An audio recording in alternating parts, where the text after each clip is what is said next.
শ্রী শ্রী গান্ধার্বিকা গিরিধারীর অহিতকি অপ্রাকৃত করুণায় মহিমায় শ্রী মাধব মাসিস্থ কৃষ্ণ পক্ষীয়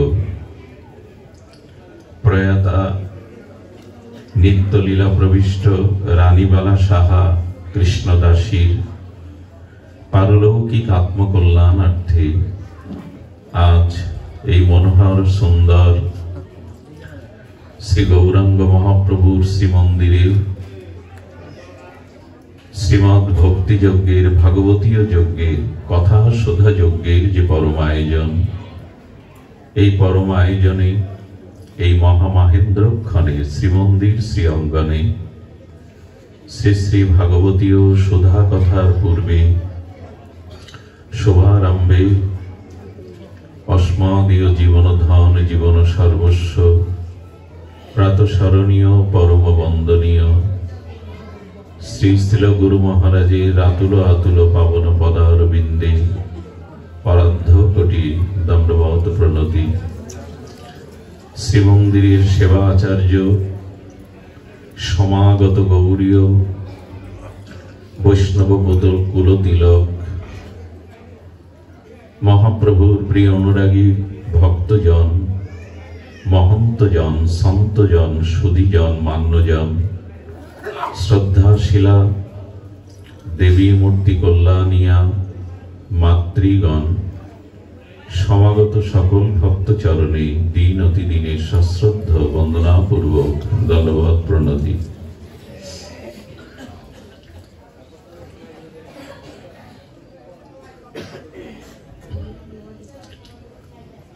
আমাদের এই সংসারে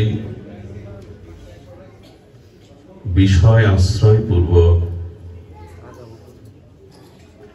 বিষয়ের ধ্যানে চিন্তনে মননে আমাদের চিত্তে বাসনা কামনারূপ কামরূপ আমাদের চিত্তে এই বাসনারূপ মল কামনারূপ আবর্জনা আমাদের চিত্তকে বড় অশুদ্ধ করে দেয়। যে বস্তুর সংস্পর্শে যে বস্তুর চিন্তা চেতনা ভাবনা ব্যবহার করি আমরা, সেই বস্তুর প্রভাব বিভাব আমাদের চিত্তকে আক্রান্ত করে। এই জন্য চেত দর্পণ মার্জনম, মহাপ্রভুর এই মহাবাণী হলো তোমার চিত্তরূপ দর্পণে বহুকালের সাংসারিক কামনা বাসনার আবর্জনা জমে গেছে।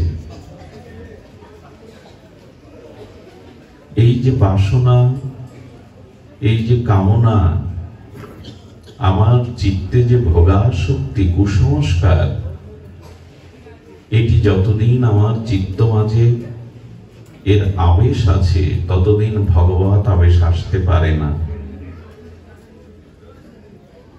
ততদিন প্রেম ভক্তি হৃদয়কে আশ্রয় করতে পারে না, অবলম্বন করতে পারে না। কারণ সংসার এমন একটি জায়গা,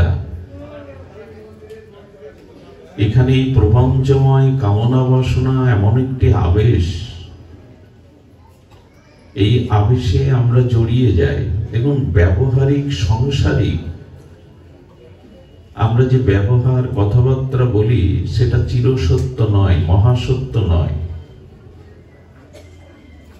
সত্য যতদিন চিত্তে, মহাসত্য যতদিন চিত্তে না আসবে, সত্যরূপী মিথ্যার আবরণ যতদিন আমাদের মাঝে আছে, সত্যের প্রকাশ হবে না। সাংসারিক ব্যবহারিক কথাবার্তাও যেটা প্রয়োজনীয় বলে আমরা বলতে হয়, এটাও কি সত্য? এই গৃহের গৃহকর্তাকে যদি প্রশ্ন আসে, যদি বলি আমি, এটা কি চিরসত্য? এই গৃহের গৃহকর্তাকে আমি, এই সংসার আমার, স্ত্রী আমার, পুত্র আমার, গৃহ আমার, কোনো কিছুই তো আমার নয়। কিন্তু ব্যবহারিক পরিচয়টা তো দিতে হয়।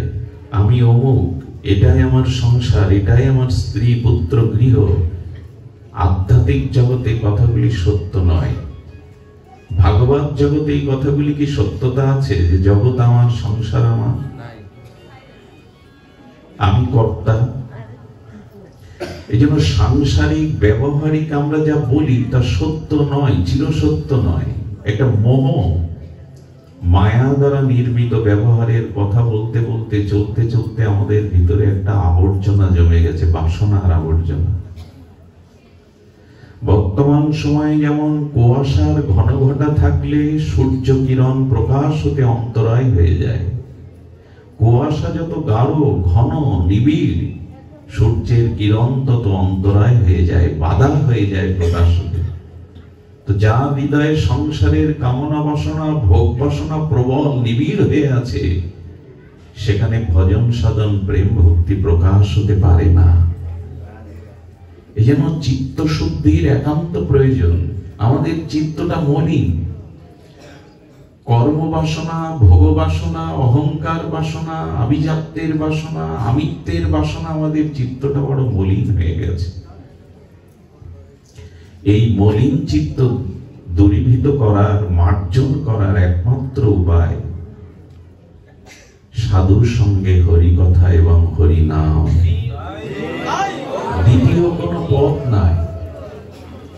সাধুর সঙ্গে হরি কথা প্রসঙ্গে, হরি নাম তরঙ্গে যদি চিত্ত আক্রান্ত হয়, তবে মঙ্গলময়ী হরি কথা চিরমঙ্গলময়। হরি নাম এবং হরি কথা সাধু সঙ্গেই হতে হবে। অসাধু সঙ্গে হরি কথা হয় না, অসাধু সঙ্গে কৃষ্ণ নাম হয় না। নাম উচ্চারণ হয়, অক্ষর উচ্চারণ হয়, প্রকৃত নাম হয় না। অসাধু সঙ্গেতে ভাই কৃষ্ণ নাম নাহি হয়, নামাক্ষর বাহির হয় বটে। প্রকৃত সাধু সঙ্গ মহৎ সঙ্গ যতদিন না হবে, ততদিন নির্মল শুদ্ধ হরি কথা হরি নাম আমরা পাব না। এজন্য হরি কথা বা সাধু সঙ্গ পেলে চিত্ত নির্মল হবে, আর তখনই সাংসারিক বিষয় আসনা, আবর্জনা, কুসংস্কার পরিমার্জিত হয়ে সংসারের দিকে যে মনটার গতাগতি ছোটাছুটি ছিল, সেটা বিপরীতগামী। ভগবানের জন্য মনটা একটা অসীম চির অতিপ্ত। ভগবানকে কতকাল পাইনি, কতকাল ভজন করেনি, এই অতৃপ্ত একটা অসীম সুতীব্র আকুতি ভগবানের জন্যই জাগবে। যদি বিষয় কামনা বাসনা দেহাবেশ ভোগাসক্তির তীব্র পিপাসা বাসনা ঘুচে গিয়ে ভগবানকে পাওয়ার জন্য একটা সুতীব্র বাসনা পিপাসা জাগে, যদি জাগে, এই জাগার নামই হলো ভক্তি। সংসারকে চাই আমরা, ভোগ সুখ চাই, এর একটা অদীপ্ত চির বাসনা আমার মধ্যে রয়ে গেছে। যদি সাধু সঙ্গে হরি কথা প্রসঙ্গে হরি নামামৃত আস্বাদনে আমাদের চিত্তে ভগবানকে পাওয়ার একটা সুতীব্র বাসনা জাগে, পিপাসা জাগে, উৎকণ্ঠা জাগে, না ধন জন মান পুত্র পরিজন ঐহিক পারলৌকিক কোন সুখ চাই না, শুধু তোমার সেবা চাই। এই বাসনাটা যদি নিষ্কপট ভাবে হৃদয়ে জেগে যায়, এরই নাম ভক্তি। আনুকূল্যেন কৃষ্ণ অনুশীলনং ভক্তির উত্তমা। উত্তম ভক্তি হলো সংসারের প্রতি, ভোগের প্রতি, দেহের প্রতি যে লালসাটা, তীব্র ক্ষুধা বাসনা, এটা সাধু সঙ্গে হরিনামে যদি ভগবানকে পাওয়ার ও জাতীয় তৃষ্ণা জেগে যায়, উৎকণ্ঠা জেগে যায়, ব্যাকুলতা জেগে যায়, তখনই তার নামে ভক্তি। ভক্তির দুটি রূপ আছে, খুব ধ্যান দিয়ে শুনুন। একটি সকাম ভক্তি, আর একটি হলো নিষ্কাম ভক্তি। সকাম ভক্তি বলতে যারা কামনা বাসনা নিয়ে ভগবানের নিকটে যায়, যারা বাসনা বুকে নিয়ে ভোগ বাসনা শশক বাসনা নিয়ে ভগবানের উপাসনা করে, ভগবানের নিকটে যায়, তাকে বলে সকাম ভক্তি।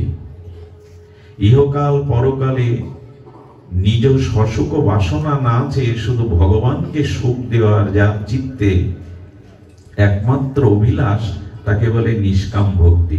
আচ্ছা, আমরা এই দুইয়ের মধ্যে কোন পর্যায়ে পড়ি? নিষ্কাম ভক্তের মধ্যে পড়ি না সকাম ভক্তের মধ্যে? যদি বলি আমি সকাম ভক্ত, আমার মনে হয় সেটাও ভুল।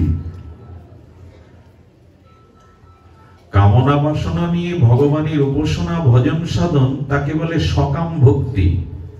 আমরা মনে করি আমরা সকাম ভক্তির অন্তর্ভুক্ত, কিন্তু না। সকাম ভক্ত ধ্রুব, ধ্রুবের সাথে আপনি আপনার তুলনা করতে পারবেন? সকাম ভক্তকে ধ্রুব, ঘুম যেন না আসে, ঘুমিও না। সকাম ভক্তকে ধ্রুব, ধ্রুবের সাথে যদি আমি আমার তুলনা করি, সেটা কি যথাযথ হওয়া উচিত? ধ্রুব আর আমি এক ক্ষেত্রে আছি কি আপনি আমি? ধ্রুবকে, ধ্রুব মহারাজকে সকাম ভক্ত বলা হচ্ছে, আমাকেও যদি তাই বলা হয়, না, মিলবে না হিসাব। সকাম ভক্ত কাকে বলে? দেখুন, আমি বলতে পারি আমি সকাম, ভক্ত উচ্চারণ করতে পারবো না। সকাম আমি বলতে পারি, আমার চাওয়া পাওয়া, কামনা বাসনা, যশ খ্যাতি, পূজা প্রতিষ্ঠা, ইহকাল পরকালের প্রাপ্তির আশা আছে, আমি সকাম। কিন্তু সকাম ভক্ত একথা, সকাম ভক্ত ধ্রুব। পিতার সিংহাসন বঞ্চিত হয়ে, বিমাতার কটু কথা,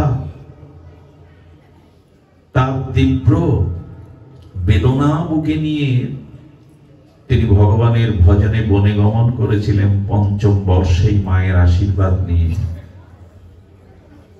রাজ্য সিংহাসনের জন্য তিনি ভজনে বনমাঝে প্রবেশ করেছিলেন, মধুবনে। কিন্তু ধ্রুবের সকাম ভক্ত আর আমি সকাম ভক্ত এক নয়। কাকে বলে সকাম ভক্ত? শুনুন, যারা কামনা বাসনা সত্ত্বেও এক অনন্য ভগবানের কাছে ছাড়া অন্য কোন দেব দেবী, অন্য কোন ভগবৎ স্বরূপের কাছে তার বাসনা জানান না, বাসনা পূরণের চেষ্টা করেন না, এক অনন্য ভগবানের কাছ থেকেই শুধু বাসনা পূরণের জন্য ভগবৎ চরণে পড়ে থাকেন, একে বলে অনন্য ভক্ত। বোঝা গেল না?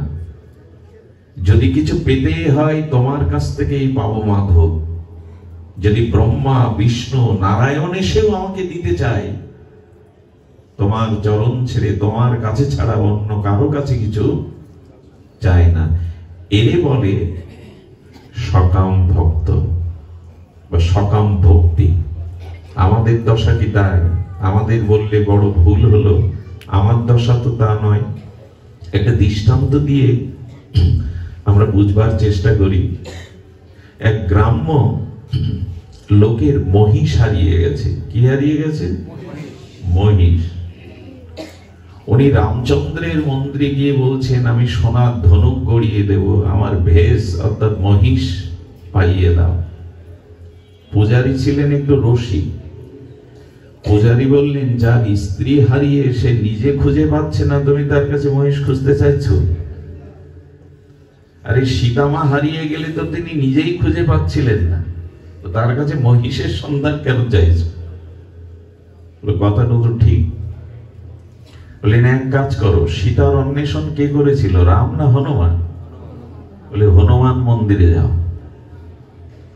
হনুমানজির কাছে গিয়ে বললেন, রূপার গদা গড়িয়ে দেব, মহিষের সন্ধান দাও, তুমিই তো সীতার সন্ধান দিয়েছিলে। হনুমান মন্দিরের পূজারী বলছেন, এ বেটা সব জায়গায় ঠক খাওয়ালো। ওকে বলছেন, আচ্ছা হনুমান সন্ধান দিতে পারে, কিন্তু উদ্ধার তো হনুমান করেনি। রামচন্দ্রই তো যুদ্ধ করে সীতা উদ্ধার করেছে, তাহলে আবার রাম মন্দিরে যাও। হনুমান সন্ধান দিতে পারে, সীতা উদ্ধার তো হনুমান করেনি, যুদ্ধ তো প্রভুই করেছেন, রাবণ বধ তো প্রভুই করেছেন।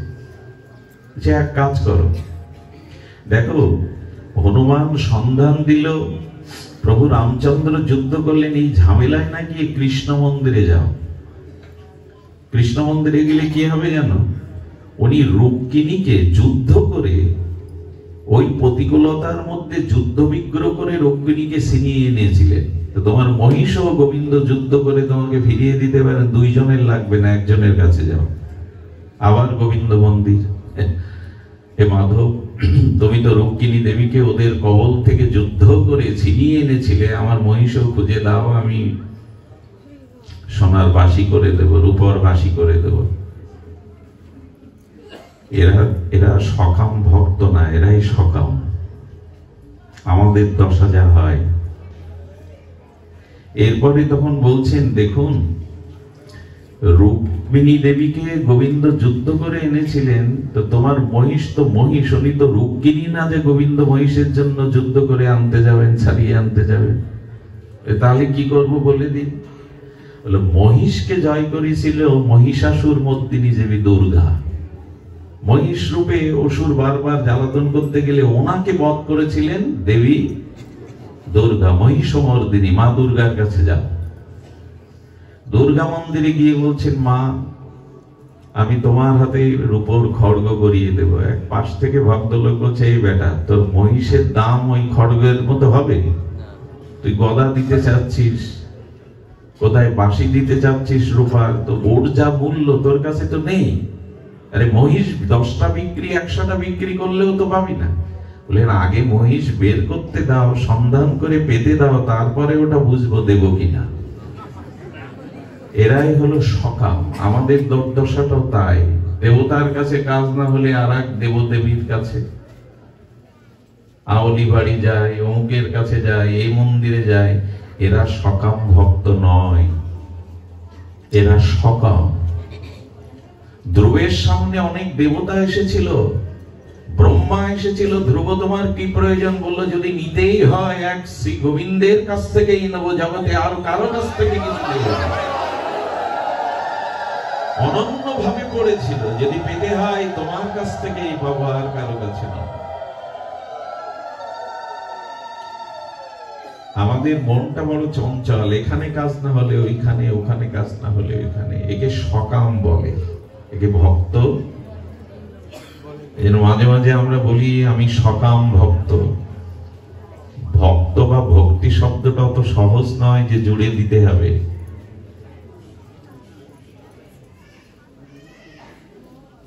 আমরা জানি এই অনন্যতা কি। একবার দ্বারকাধীশ ভগবান গরুরকে বলছেন, গরুর, তুমি যাও তো, পর্বত শৃঙ্গে হনুমান আছে, সেই হনুমানকে গিয়ে আমার সংবাদ, আমার বার্তা দাও, হনুমানকে নিয়ে এসো। দাস্য ভক্তির পরকাষ্ঠা, ভক্তের পরকাষ্ঠা হনুমানজিকে কাছে গিয়ে গরুর দেখছেন, উনি রামচন্দ্রের বিগ্রহে তুলসী দিচ্ছেন, ফুলমালা চন্দন দিয়ে আরাধনা করছেন। গরুর গিয়ে বলছে, হনুমন্তে, হনুমন্তে। কে ডাকে, কে বলে, হনুমানের ভজনেই মনোনিবেশ, বাইরের ডাক্তার কানে যায় না। বলে, আর এতে শোনেও না। গরুর বলছে, দ্বারকাধীশ তোমায় ডাকছে, সে কথা ওর কানে যাচ্ছে না। গরুর একটু ক্রোধ হলো।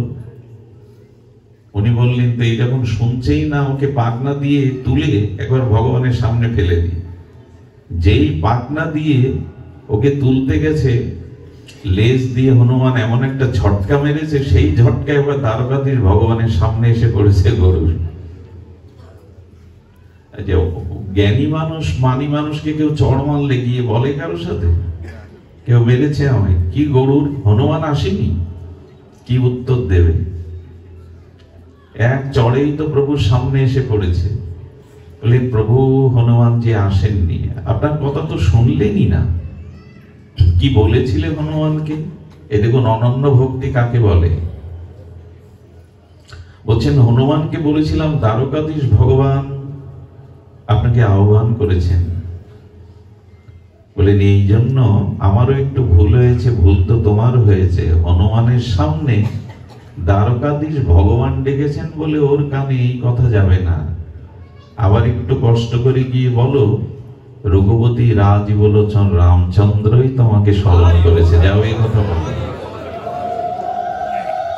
গরুর ফিরে এলেন, এসে দেখছেন হনুমানজি প্রভুর নামে নিবিষ্ট চিত্তে ধ্যানস্থ হয়ে আছেন। হনুমানজি, আমার একটু ভুল হয়েছে, দ্বারকাধীশ ভগবান না, রঘুপতি রাজ বলেছেন রামচন্দ্রই আপনাকে স্মরণ করেছেন। যেই বলেছে কথাটি, হনুমান আর ওখানে নাই, অদৃশ্য। আগে এলাম, নিয়ে যেতে পারলাম না, এখন তো দেখি অদৃশ্য।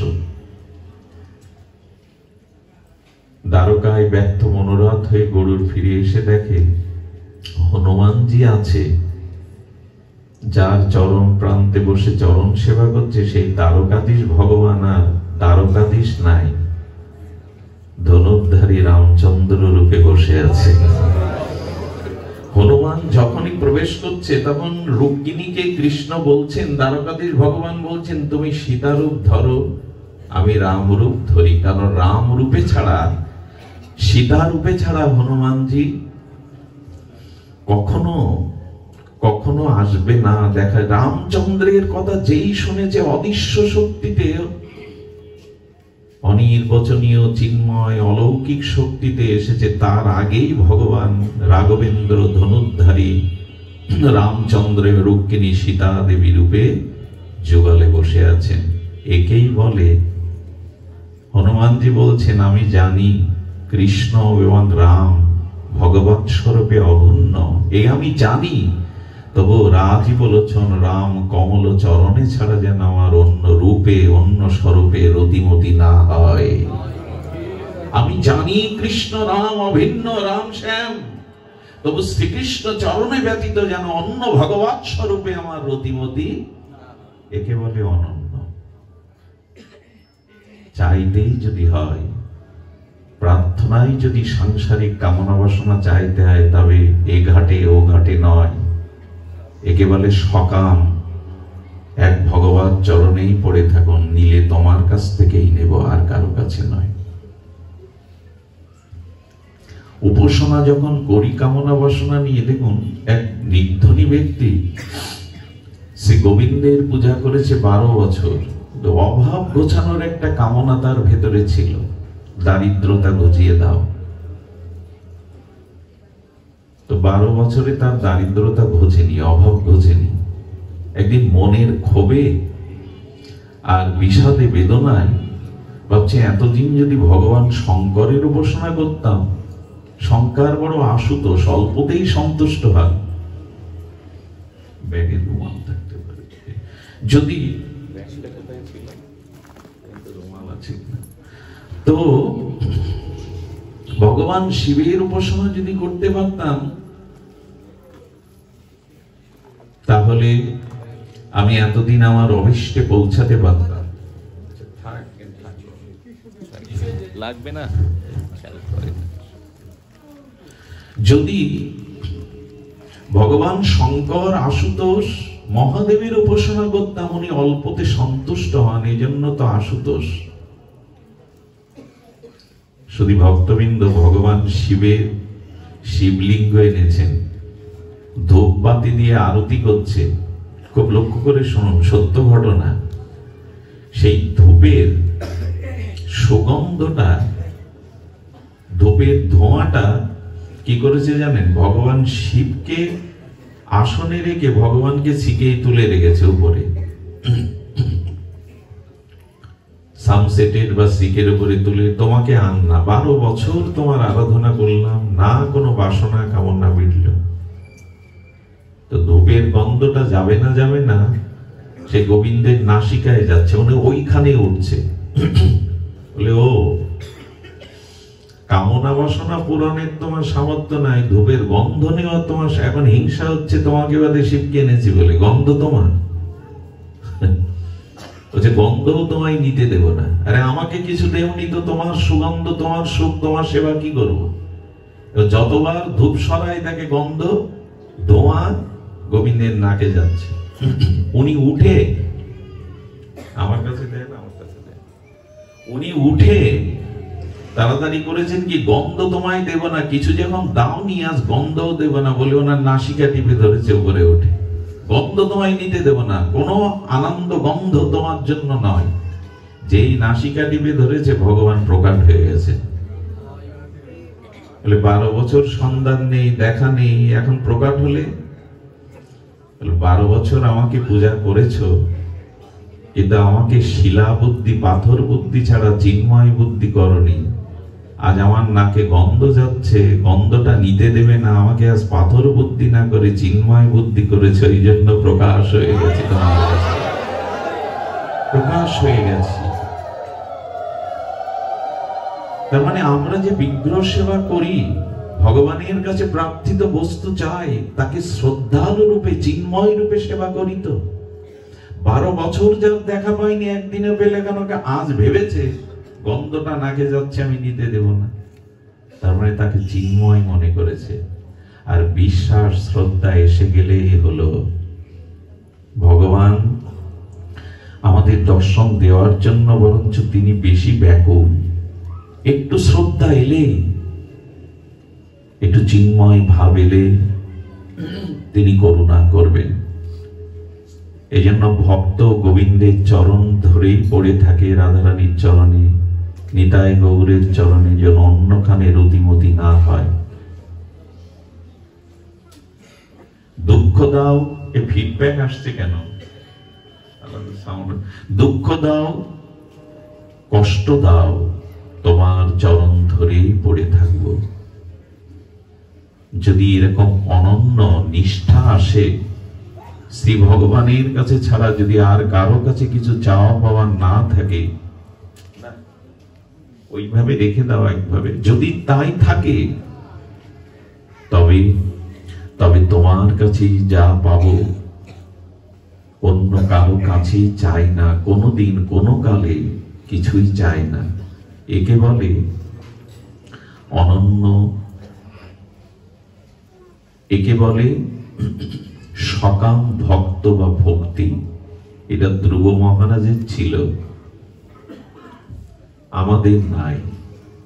আমাদের ভগবানের প্রতি এ জাতীয় অনন্য নিষ্ঠা থাকতে হবে।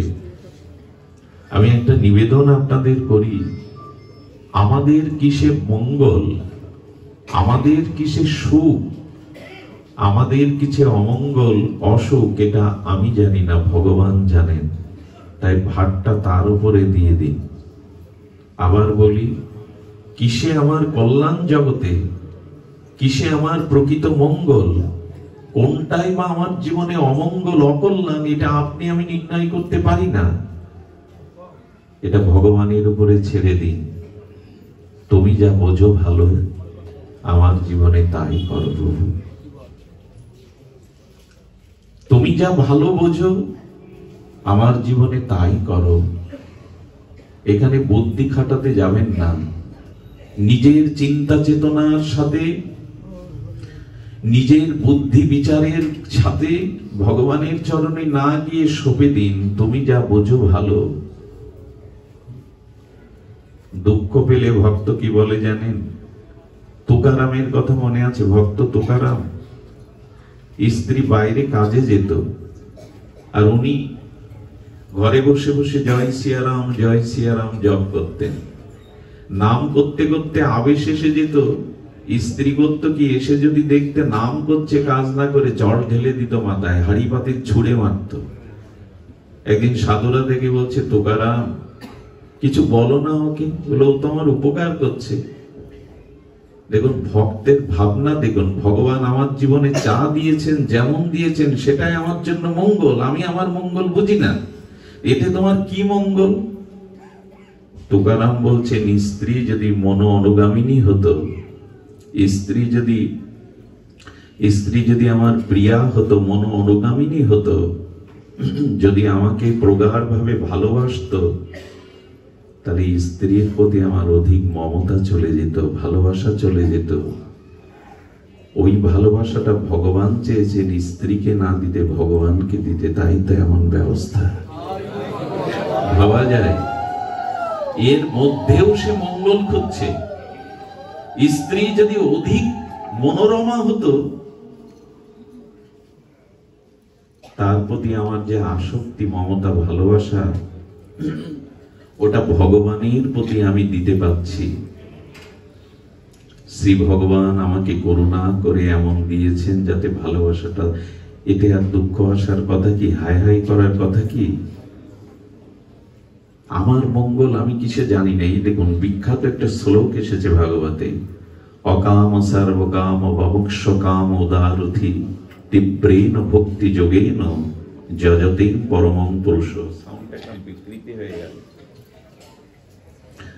তো বলছেন যদি তোমার এখনো কিছু চাওয়া পাওয়া থাকে, ঠিক আছে বাবা থাকে, যদি চাওয়া পাওয়া থাকে তো ভগবানকেই জানাও। কামনা বাসনা যা থাকে অন্য কারো কাছে যেও না, ভগবানকে জানাও। একটি লীলার দ্বারা বিষয়টি খুব আমাদের কাছে স্পষ্ট হবে।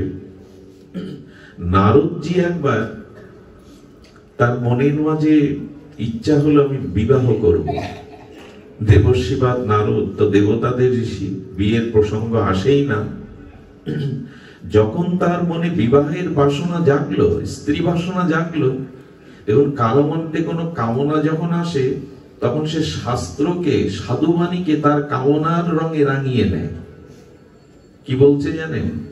নারায়ণের পাশে লক্ষ্মী থাকতে দোষ নেই, শিবের পাশে পার্বতী থাকতে দোষ নেই, রামচন্দ্রের পাশে সীতা ঠাকুরানী থাকতে দোষ নেই, আমার পাশে কেউ থাকলে দোষ কি?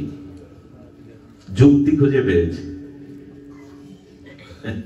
তার মানে যখন কোন কামনা আমাদের মধ্যে আসে তখন শাস্ত্রকে, সাধুবাণীকে আমাদের কামনার রঙে রাঙিয়ে নেই, আমরা সাপোর্ট করি নাই।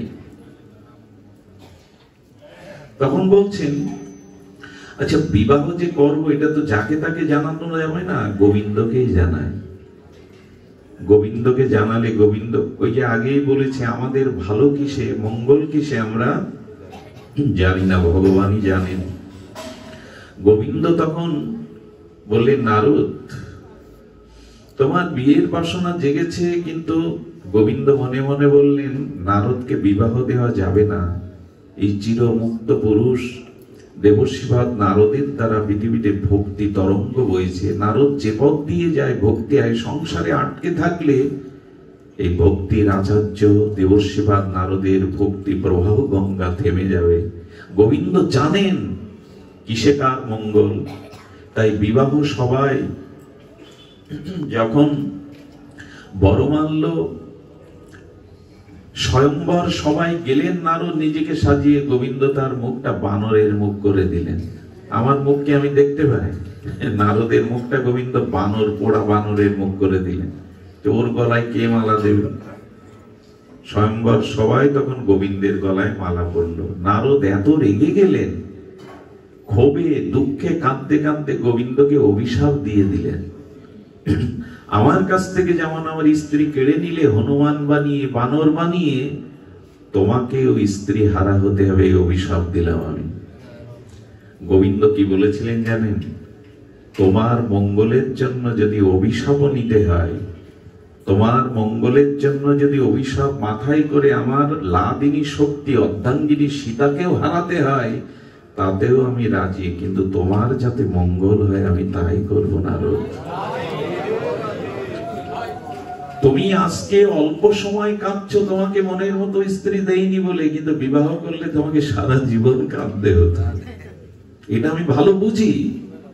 এইখানে দেখুন বিবাহ করতে দিলেন না, আর নারদ ক্ষোভে দুঃখে বলেছিলেন তোমার স্ত্রী হারিয়ে আমার যেমন বানর মুখ করে দিয়েছে, এই বানরদের সহযোগিতা লাগবে, এই বানরের সহযোগিতায় তুমি সীতা উদ্ধার করবে। গোবিন্দ মাথা পেতে নিলেন। ভক্তের কল্যাণের জন্য গোবিন্দ অভিশাপটাও মাথায় নেন। একবার ভেবে দেখুন তো, ভক্তের যাতে কল্যাণ হয় গোবিন্দ অভিশাপ নিলেন। আচ্ছা এই দেখুন, এখানে নারদকে বিবাহ করতে দিলেন না, কিন্তু কদ্দব ঋষির কথা মনে আছে? কি হচ্ছে সাউন্ড ভাব সব হয়, একটা সাউন্ড ব্যবস্থা ভালো হয় না। জয় রাধে, জয় নিতাই গৌর, জয় রাধে। ওই হাত দেওয়া দিয়ে অভ্যস্ত, না জানলে যা হয়। জয় রাধে, জয় নিতাই গৌর। আর একটু বেশ দাও। জয় নিতাই গৌর প্রেমানন্দে, জয় রাধে, জয় গো, যাক যেভাবে হোক, এটাও ভগবানের ইচ্ছা। তো কি হলো,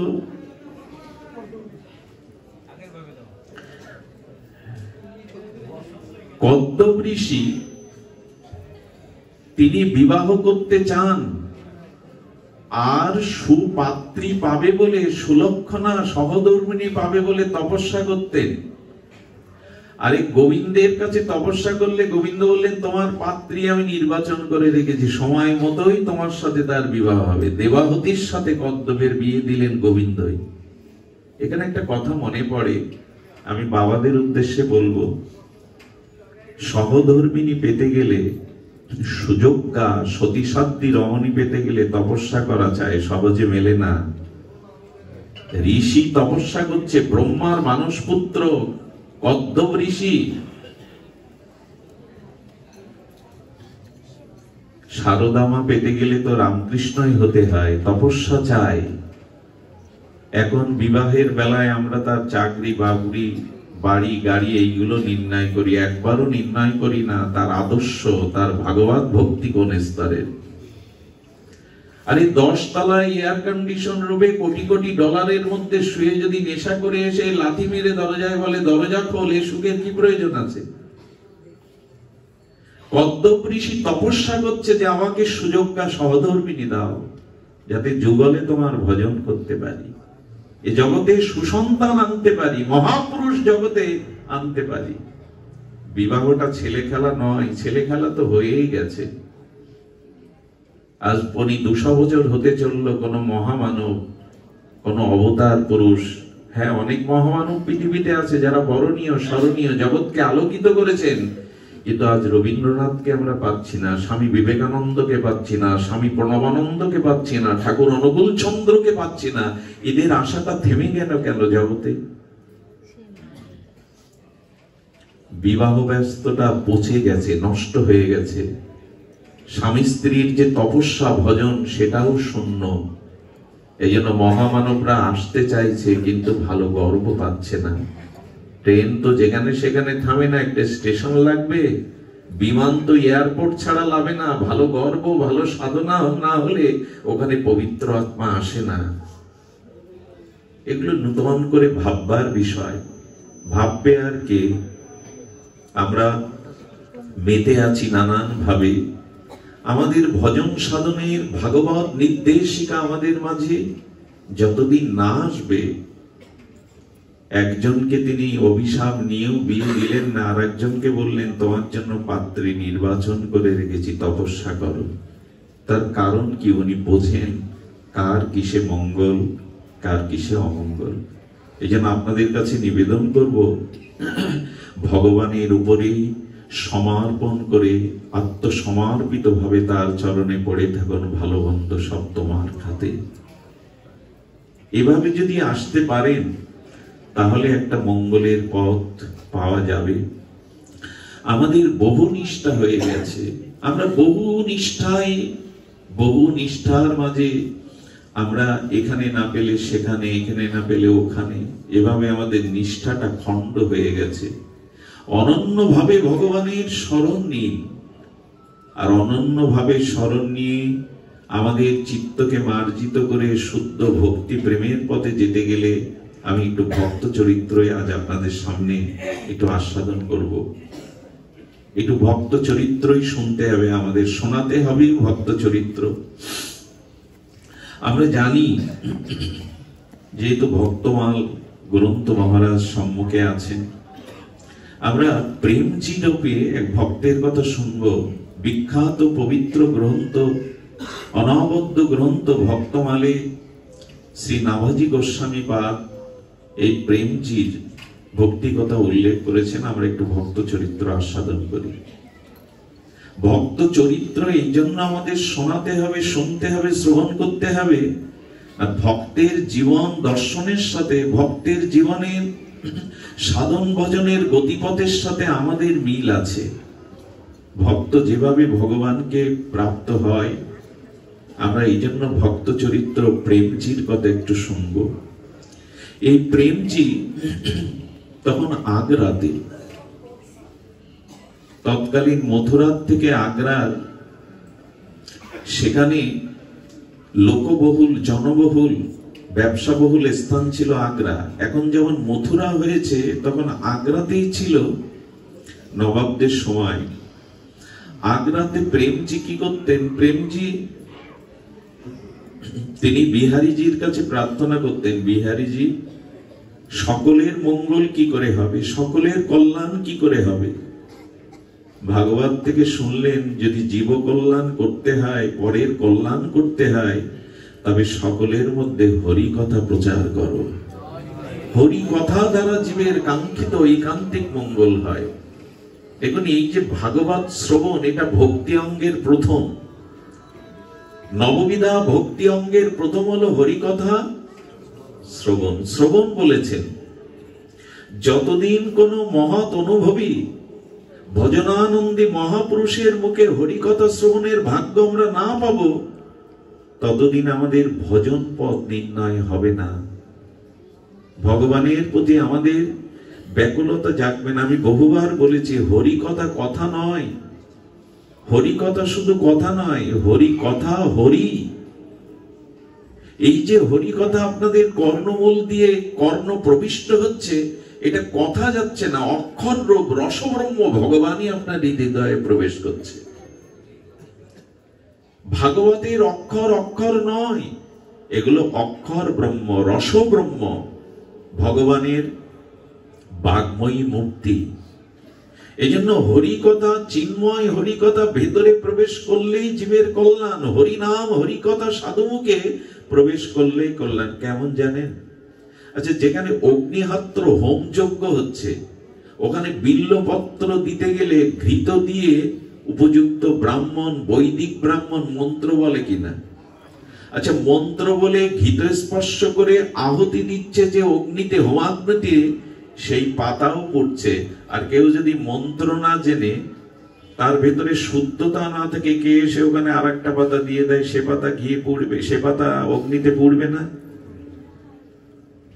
তার মানে বলা হচ্ছে, যে কোনো ভাবেই যদি সাধু সঙ্গে হরিকথা কর্ণে যায়, তাহলে অগ্নিতে, হোমাগ্নিতে মন্ত্রপুত পাতাটিও যেমন পড়ে যায়, মন্ত্র না দিয়ে অশুচি অবস্থায় কেউ যদি পাতা দেয়, সেটাও তো অগ্নি গ্রাস করে। এটাই অগ্নির ধর্ম। অগ্নি জানে না এ শিশু, হাত দিলে শিশুকেও পড়ায়, কারণ তার স্বতন্ত্র ক্ষমতা। তেমন হরিনাম হরি কথার মধ্যে এমন একটা স্বতন্ত্র ক্ষমতা ভগবান দিয়েছেন, ওটা কর্ণ দিয়ে ভেতরে প্রবেশ করলেই কল্যাণ হবে। স্বতন্ত্র কৃপা দিয়েছে। প্রবিষ্ট কর্ণ রন্ধেন সানাং, কর্ণ দিয়ে প্রবেশ করলেই কল্যাণ হবে। হরিকথাতে এজন্য রুচি চাই, ভাগবত কথাতে আসক্তি চাই। এই হরিকথাতে যদি প্রবল রুচি আসক্তি হয়, তখন চিত্ত শুদ্ধি হবে। সানাং প্রবিষ্ট কর্ণ রন্ধেন ভাব সারুত্তমম ধুনতি সমলং কৃষ্ণ সলিলস্য জগৎ শরত। গোবিন্দ বললেন, হরিকথা কর্ণ দিয়ে প্রবেশ করলেই ধুনতি দিয়েছেন, আমি ধুয়ে মুছে দেব তোমার হৃদয়, আমি ধুয়ে মুছে দেব তোমার হৃদয়। আগ্রাতে বসে বিহারীজির সামনে হরিকথা বলতে শুরু করলেন প্রেমজি। এই প্রেমজির হরিকথায় সহস্র ভক্ত আসত, তাদের হৃদয়ে অনাবিল এক চিন্ময় আনন্দ, ভগবত প্রীতির আবেশ আসত। উনি কি করতেন? হরিকথার সাথে সাথে উনি বিহারীজির সেবা করতেন। আমি আপনাদের একটা কথাই পরিসরে বলে রাখি, যারা দীক্ষা নিয়েছেন, যারা হরিকথা শ্রবণ কীর্তন করেন সাধু সঙ্গে, ভগবানের যে কোনো একটি সেবা জীবনে গ্রহণ করুন। সেবা না করলে কিন্তু ভক্তি, সেবায় দেখুন বৈষ্ণব তত্ত্বের মূল মহিমা কি, ভক্তের মূল মহিমা কি, সেটি হলো সেবা। সেবা যতদিন না আসবে, ততদিন ভক্তির পুষ্টিতা পাবে না। এই জন্য নিবেদন করবো আপনাদের কাছে, যারা দীক্ষা নিয়েছেন, ভগবানের অনেক সেবার মধ্যে যে কোনো একটু সেবা গ্রহণ করুন। সেবা গ্রহণ না করলে কিন্তু, তবে এইটুকু বলা ভালো, যারা ভগবানের সেবা করে তারা ভক্ত, আর যারা ভগবানের সাথে সাথে ভক্তেরও সেবা করে তারা ভক্ত শ্রেষ্ঠ। একা ভগবানের সেবা করে যারা, তারা শ্রেষ্ঠ নয়। যারা ভক্তের সাথে সাথে ভগবানের সেবা করে এরাই হলো শ্রেষ্ঠ। এই জন্য জীবনে সেবা চাই। সেবা ছাড়া প্রেম ভক্তি পাওয়া যাবে না। যে কোনো একটা সেবা গ্রহণ করুন। সেবা তো অনেক প্রকার, তার মধ্যে যে কোনো একটা সেবা গ্রহণ করুন। ইনি কি করতেন? এই প্রেমজির সেবা কি ছিল জানেন? উনি রাত 4টের সময় উঠতেন। উঠে, আপনারা জানেন আগ্রার ওপর দিয়ে যমুনা বয়ে গেছে। যমুনার জল বিহারীজি বড় ভালোবাসেন। ওই যমুনা থেকে ঘাগরি করে জল আনতেন ভোরবেলা, রাত 4টেই উঠে। এই ছিল তার নিত্য দিনের। ওই জলে অভিষেক করতেন। আর পূজা করতে গেলে কি করতে হয়? ফুল, তুলসী, জল, ফল, মূল সব আগে এক জায়গায় একত্রিত করেই তবে তো পূজায় বসতে হয়, আরাধনায় বসতে হয়। উনি যমুনাতে জল আনতেন। এটা তার নিত্য দিনের সেবা। আমি নিবেদন করব, হাতে করে একটু ভক্ত ভগবানের সেবা করুন, নাহলে অভিমানও যাবে না, আনুগত্যও আসবে না। সেবা না করলে কারো প্রতি মমতা বাড়ে না। হাতে করে সেবার মাধ্যমেই কারোর প্রতি মমতা সঞ্চারিত হয়, প্রেম সঞ্চারিত হয়, অনুরাগ। শুধু মুখে মুখে অনুরাগ হয় না, প্রীতি মুখে মুখে হয় না। সেবা শব্দের অর্থ হলো আনন্দ দেওয়া, সুখ দেওয়া। যাকে সেবা করছি তার যেন প্রসন্নতা, সুখ হয়, এই হলো সেবার মর্মার্থ। তবে এও বলা ভালো, গুরু কৃপা না হলে, শ্রী গোবিন্দের কৃপা না হলে কারো সেবা বুদ্ধি আসে না। সেবা নেওয়ার বুদ্ধি আসে, সেবা নেওয়ার বুদ্ধিটা আসে, কিন্তু গুরু গোবিন্দের বিশেষ কৃপা না হলে সেবা করার বুদ্ধি আসে না। সেবা মানে সুখ। আমি আগেই বলেছি, মহাপ্রভুর অঙ্গসেবক ছিলেন গোবিন্দ দাস। মহাপ্রভু মধ্যাহ্নে ভোজনের পরে গোবিন্দ দাস প্রভুর চরণ সেবা করতেন। প্রভু তো ঘুমাতেন না, যাই একটু তন্দ্রা আসতো, প্রভুর চরণ সেবা নিত্য দিনের তার কর্ম। আজ প্রভু সেবা নিয়ে শয়ন মন্দিরের দুয়ারের কাছে শুয়ে পড়েছেন। এই যে একটাই যদি ঘরে প্রবেশের দুয়ার হয়, দ্বিতীয়টি নয়, ওই দুয়ারে যদি মহাপ্রভু আড় হয়ে শুয়ে থাকেন, ঘরের মধ্যে কেউ প্রবেশ করতে পারবে? গোবিন্দ দাস প্রভুর চরণ সেবার লালসায় উৎকট হয়ে এসে বলছে, প্রভু সরে দাঁড়াও, আমাকে ভেতরে যেতে দাও, তোমার চরণ সেবার সময় হয়েছে। মহাপ্রভু একটু আড়ামোড়া খেয়ে বললেন, গোবিন্দ, আজ আর আমি উঠতে পারছি না, এখান থেকে উঠতে পারছি না, তুমি সেবা নিয়ে নাও, ভেতরে যেভাবে হয় যাও। গোবিন্দের মনে মনে হলো, চরণ সেবা যদি করতে হয় প্রভুকে লঙ্ঘন করে ওপাশে যেতে হবে। প্রভুকে যদি লঙ্ঘন করি আমার তো অনন্ত জন্ম নরকে বাস হবে। প্রভুকে লঙ্ঘন করব? যে এই ভাবনা এসেছে, কি বলবো, নিজের গালে চড় বসিয়ে দিয়েছে গোবিন্দ দাস। ওরে, প্রভুর চরণ সেবা বড় না তোর নরক যাওয়ার চিন্তাটা বড়? গোবিন্দ দাস চোখে জল এনে বললেন, কোটি কল্পকাল যদি নরকেও পচে মরি তাতে আমার আক্ষেপ নেই, কিন্তু তোমার চরণ সেবা ছাড়া বাঁচব না। এই দেখুন সেবা কাকে বলে। তোমাকে লঙ্ঘনের কারণে যদি আমাকে কোটিকাল নরকে পচে মরতে হয় তাতেও রাজি আছি, কিন্তু তোমার চরণ সেবা ছাড়া তো থাকতে পারবো না। ডিঙিয়ে গেলেন, ডিঙিয়ে গিয়ে চরণ সেবা করছেন মহাপ্রভুর। কিছুক্ষণ পর মহাপ্রভু চক্ষু মিলন করে বলে, গোবিন্দ, সূর্য তো পশ্চিমে হেলেছে, তুমি সেবা নিতে যাওনি? বলে, প্রভু, দুয়ারে যদি কেউ এভাবে পড়ে থাকে তো বাইরে যাব কি করে? বাইরে কি করে যাব? মহাপ্রভু তখন বলছেন, জগৎ শিক্ষার জন্য যেভাবে ঘরে প্রবেশ করেছিল ওইভাবেই তো যেতে পারতে, তো লঙ্ঘন করে ডিঙিয়ে এসেছে। তখন গোবিন্দ বললেন, প্রভু, ভেতরে প্রবেশ করেছিলাম তোমার চরণ সেবার লালসায়, আর বাইরে যেতে হবে তো নিজের পেট পূরণের দায়। এই বুদ্ধি যেন কোনো জন্মেই না হয়। নিজের সুখের জন্য এই বুদ্ধি যেন কখনো না হয়। আমি ভেতরে প্রবেশ করেছিলাম তোমার আতুল চরণ সেবার জন্য, আর বাইরে যাতে হবে তো পেট পূজার জন্য, পেট ভরাবার জন্য। এই বুদ্ধি যেন না হয়, এরই বলে সেবা। নিজের চিন্তা নেই। গোপীরাও তাই বলেছিল নারদ, আমাদের পায়ের ধুলি যদি গোবিন্দের মস্তকে দিলে গোবিন্দের মাথার ব্যামো যন্ত্রণা যায়, তার কারণে যদি আমরা নরকগামী হই তবু সুখী হব, ওখান থেকেও জানতে পারবো আমাদের প্রিয় ভালো আছেন। এই তো মাকে বলবেন তো রোগ শয্যায় সন্তানের শিয়রে, মাকে বলবেন তো মা রাতের পর রাত যাচ্ছ কেন, তোমারও তো শরীর, ঘুমাতে যাও। মা যাবে তো? যাবে না। সেবার দ্বারা তার প্রসন্নতা হচ্ছে কিনা, সুখ হচ্ছে কিনা, এটা দেখতে হবে। শুধু নিয়ম করে যন্ত্রের মতো সেবা নয়, সেবা তার সুখ হচ্ছে কিনা। তো প্রেমজি যমুনাতে আসতেন ভোর 4টে ব্রাহ্ম মুহূর্তে। যমুনার নীল জল বিহারীজি বড় ভালোবাসেন, ওই জল দিয়েই তার অভিষেক সেবা করতে। দেখুন, একটা অনুরোধ করি আপনাদের কাছে, সেবা কখনো লোকজন দিয়ে অন্যদের দিয়ে করবেন না। গুরু গোবিন্দের সেবা যতটা পারেন নিজে হাতে করবেন। কেমন জানেন, মহারাজ অম্বরীশ তিনিও গঙ্গায় জল আনতে ভোরবেলা যেতেন। লক্ষ কর্মচারী, মহারাজা অম্বরীশ, মহারাজা রাজা নয়, মহারাজা অম্বরীশ যখন কাঁধে কলসি দিতেন গঙ্গায় জল আনার জন্য, লক্ষ কর্মচারী। কিন্তু ভগবত সেবার জলটা রাজা নিজে আনতেন। একদিন মন্দির মার্জন করছেন নিজে হাতে, তার স্ত্রীগণ এসে বলছেন এ কাজটি আমাদের ভাগ দিন।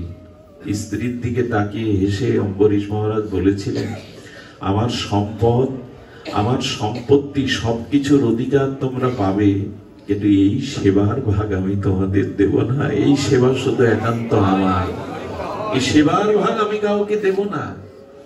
আমার যা ঐশ্বর্য ভূ সম্পত্তি সব ভাগ তোমরা পাবে, কিন্তু এইটুকু সেবার ভাগ আমি তোমাদের। এরকম বুদ্ধি আমাদের আসে তো? সেবা করলে ভগবানকে পাওয়া যায়। আপনাদের মনে আছে কৃষ্ণদাসজির কথা? ভক্তমাল চরিত্র একটু চোখ বুলিয়ে নেবেন। প্রিয়াজি লিখছেন, টিকাকার, ভক্তমালের টিকাকার প্রিয়াজি লিখছেন, একবার হরিরাম ব্যাসজির সন্তান কিশোর দাস একে দিয়ে দিলেন স্বামী হরিদাসজির কাছে। হরিরাম ব্যাসজির সন্তান কিশোর দাসকে দিয়ে দিলেন হরিদাসজির কাছে, বিহারীজির সেবার নিধুবনে সেবা করতেন।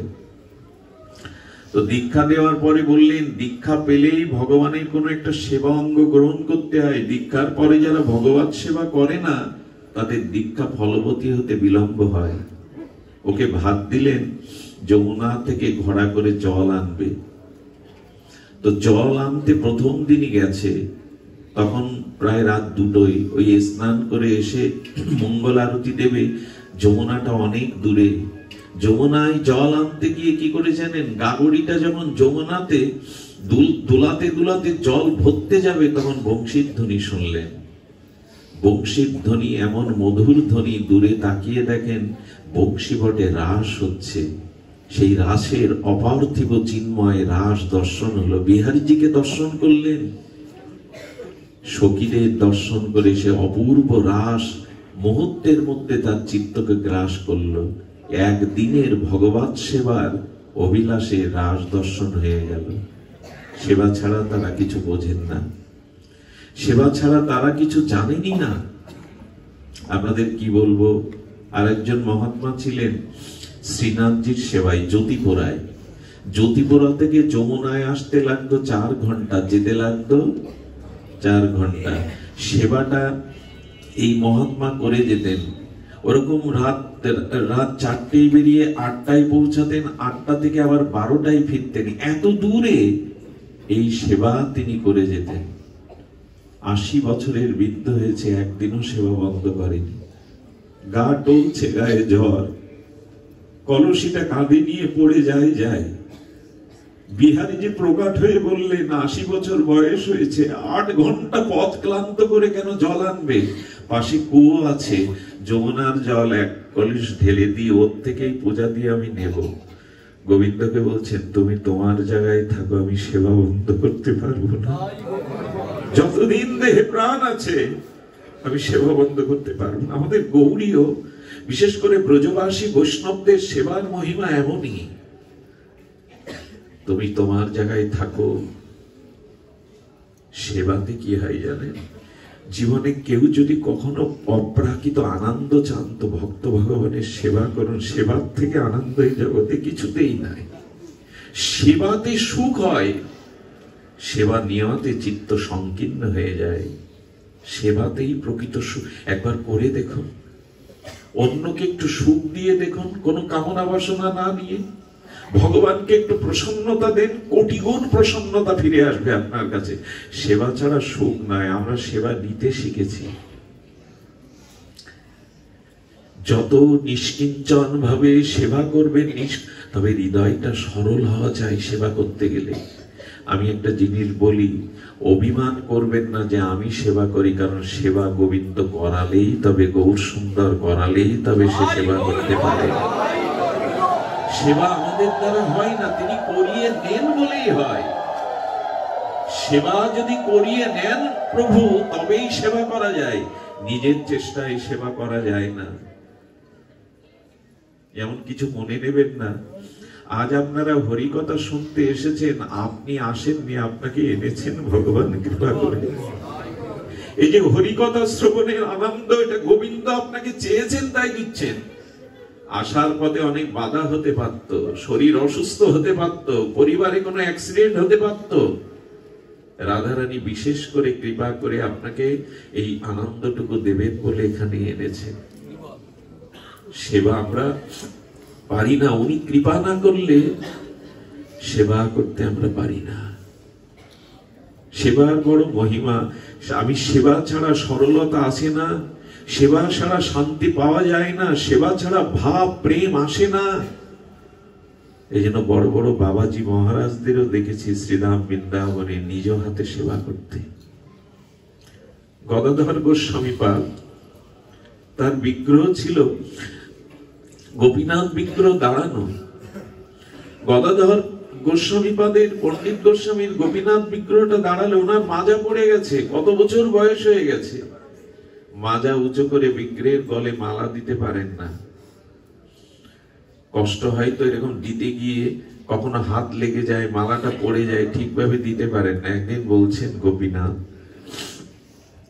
মালা দিতে গিয়ে হাতের চন্দন, হাতের আঘাত লাগে তোমার শ্রীঅঙ্গে, তুমি একটু পদ্মাসনে বসে পড়তে পারো না, আমার সুবিধা হয়। কথাটা এমনিই বলে ফেলেছেন।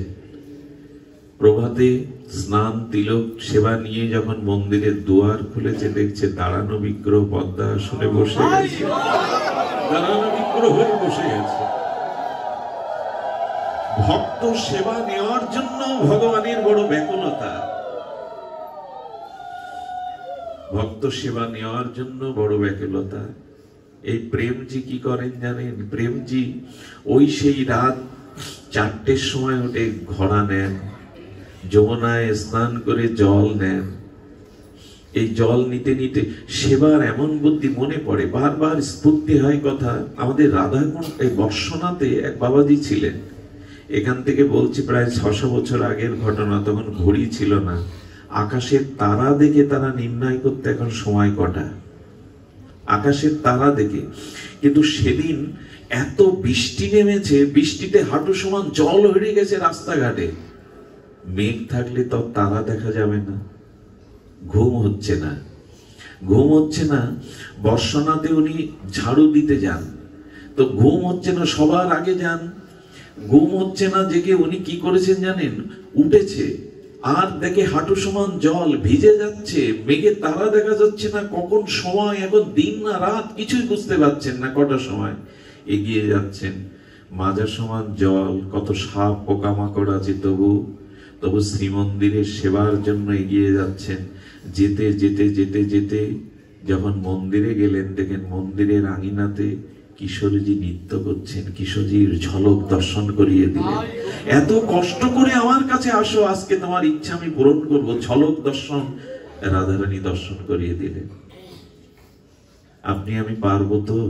তখন রাত 12টা, ভোর কোথায়? রাধারানী চিন্তা করলেন সময়ের জ্ঞান নেই, আমার সেবার ব্যাকুলতায় চলে এসছে, ওকে বিমুখ করতে পারবো না, দর্শন করিয়ে দিলেন। তো প্রেমজি হরি কথা বলেন, অন্তরকে শুদ্ধ করেন জীবের, আর গোবিন্দের সেবা, বিহারীজির সেবা নিজে করেন। একদিন কি ঘটেছে শুনুন, একদিন কি ঘটেছে শুনুন। তারা দেখেই তারা নির্ণয় করতে এখন কত প্রভাব। তখন ঘড়ি সময় নির্ণয় হয়নি। একদিন মেঘ হয়েছে, কিছুটা ঘন অন্ধকার চারিদিকে, অমানিসার ঘোর অন্ধকার, নিজের হাতও দেখা যায় না। প্রেমজি বেরিয়েছেন, ঘোড়া নিয়ে যমুনার উদ্দেশ্যে বেরিয়েছেন, কিন্তু পথই তো দেখতে পাচ্ছেন না, গাঢ় অমানিসার অন্ধকার, চারিদিকে মেঘের ঘনঘটা। কখনো বা পড়ে যাচ্ছেন, হোঁচট খাচ্ছেন, কিন্তু তবু যাওয়া চাই। এগুলো কি গল্প? গৌড়ীয় বৈষ্ণব ভক্তের জীবনী, এগুলো আমাদের চলার পথে দিশারি আলো। এনারা যখন চলেছেন বারবার পায়ে হোঁচট খাচ্ছেন, হঠাৎ কি দেখলেন জানেন? আহা, হঠাৎ দেখলেন এক নিত্য কিশোর। তখনকার দিনে মশাল জ্বালানোর ব্যবস্থা ছিল। ওই যে একটা পটি বেঁধে কাঠের উপরে তেল দিয়ে বেশ আধা ঘন্টা 1 ঘন্টা জ্বলত। এক কিশোর মশাল জ্বালিয়ে তার সামনে দিয়ে হেঁটে যাচ্ছে। বলো বাহ, বিহারীজির কৃপা হয়েছে, আমি কোথায় যমুনা গৌর অন্ধকারে, গাঢ় অন্ধকারে দেখতে পাচ্ছি না।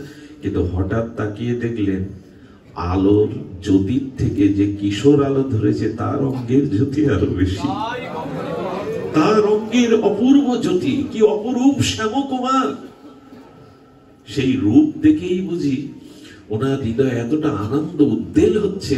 ওই আলোতেই বললেন, বিহারীজির কৃপায় আলোতেই যাই, যেদিকে যাক।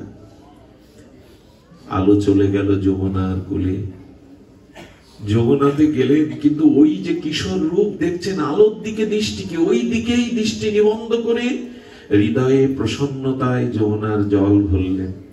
ভোরে যেই ফিরেছে দেখে আর নাই।